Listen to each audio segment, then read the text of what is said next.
Bonjour et bienvenue pour ce nouveau tutoriel consacré au script dans Photoshop. Comme nous tous photographes, vous avez sûrement été un jour confronté à la difficulté de traiter un grand nombre de photos en même temps en appliquant les mêmes paramètres à l'ensemble du lot. C'est pas toujours évident et on ne trouve pas toujours les bons outils. Donc si vous disposez de Photoshop, l'outil existe, il est même assez puissant. On va voir une utilisation assez simple pour aujourd'hui, c'est la création du script et éventuellement son application ensuite dans Bridge. Donc en fait on va reprendre le principe du filtre que j'avais appliqué pour l'accentuation et la netteté d'une photo et puis on va recréer le script et on va l'appliquer ensuite à un lot de photos.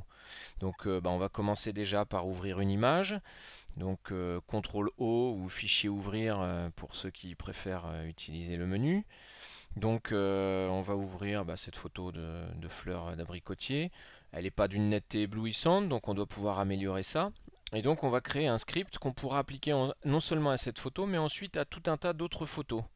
Ça peut être pratique notamment quand on publie fréquemment des photos sur Internet et que sur l'écran on peut se permettre d'accentuer un petit peu plus la netteté des photos que quand il s'agit d'un tirage par exemple, ou d'un tirage papier ou d'un agrandissement. Donc ici, en fait, vous allez avoir une palette qui est symbolisée par le petit sigle lecture ici, donc qui correspond aux scripts qui sont appelés aujourd'hui actions dans Photoshop. Donc ces actions, en fait, si jamais le picto n'apparaît pas, vous pouvez les faire apparaître ici en allant dans Fenêtre, Actions. Voilà. Et donc quand on clique ici, ça apparaît, ça disparaît.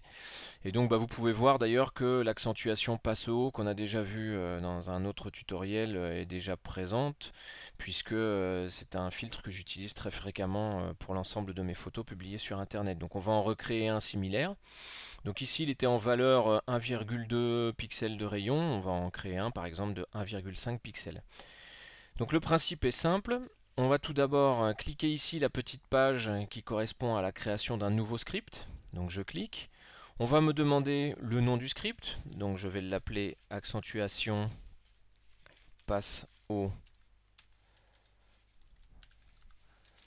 et puis on va l'appeler 1.5 pour la différencier de celle qui est déjà présente ici. Je vais la laisser dans les actions par défaut, mais vous pouvez créer des sous-ensembles, attribuer des couleurs pour les repérer plus facilement, etc. Donc c'est quand même assez pratique.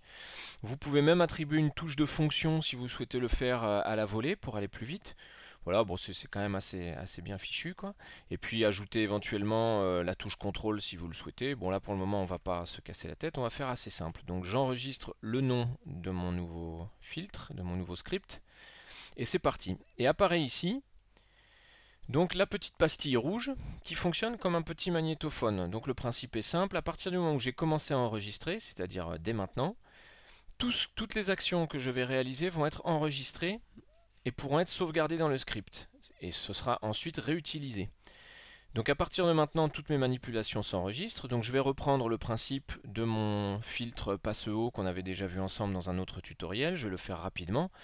Et puis vous allez voir que tout s'enregistre dedans. Donc je duplique mon calque d'arrière-plan. Je lui applique ici le mode incrustation pour le mode de fusion.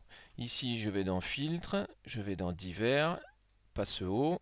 Ici, on va mettre 1,5 puisqu'on avait dit que c'était la valeur qu'on voulait lui donner. Et on fait OK. Voilà. Donc là, ma manipulation finalement est terminée. On voit bien qu'il a enregistré toutes les étapes, dupliquer le calque, définir le calque à l'état actif, appliquer passe haut. Et ensuite, quand j'ai terminé toutes mes manipulations, c'est très simple, il me suffit de faire stop ici pour que le magnétophone arrête d'enregistrer. Je fais stop et c'est terminé, mon script est créé. À partir de maintenant, ce script, je le retrouverai à chaque fois que j'ouvre Photoshop. Donc en fait, dans ma liste, ici, on voit bien qu'il y a tout un tas de scripts prédéfinis que Photoshop propose dès le départ, inclus dans le logiciel. Et puis chacun peut se créer ses petits scripts. On peut également en télécharger sur Internet qui sont mis à disposition par d'autres usagers qui partagent leurs scripts, parfois des choses même assez complexes. Et puis voilà, j'ai mon 1.2 et mon 1.5, mes deux accentuations que j'ai créées moi-même. Voilà, ce filtre est réutilisable à présent.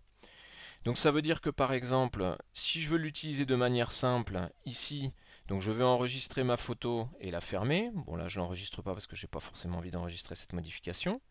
Je peux ouvrir n'importe quelle autre photo, par exemple cette fleur jaune, et lui dire tout simplement, je vais dans ma palette script, je sélectionne mon script 1.5 et je fais lecture.